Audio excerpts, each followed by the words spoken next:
My name is Presley Stahl, and today I'm going to be talking about content area literacy, specifically in science. So when you think of content area literacy, you probably think of reading books, reading text, but in the science classroom that looks a little bit different. In the science classroom, we have our own unique form of literacy. Science can be a second language to some students, and to everyone. We have different words, like take the parts of the cell for example, Golgi apparatus, mitochondria, endoplasmic reticulum. These are giant words that we're expecting our students to learn that they've never heard before in their whole entire lives, more than likely.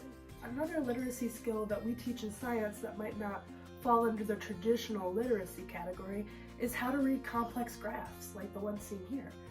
We have to teach these students what the x-axis is, what the y-axis is, where the independent variable goes, where the dependent variable goes, and which types of graphs will fit the type of data they're collecting.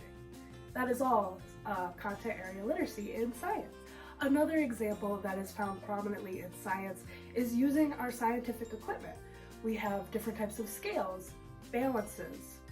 We have our graduated cylinders. Students need to know what these are and how to use them. And to go along with that, we need to teach them what are we measuring and what units do we use when we measure.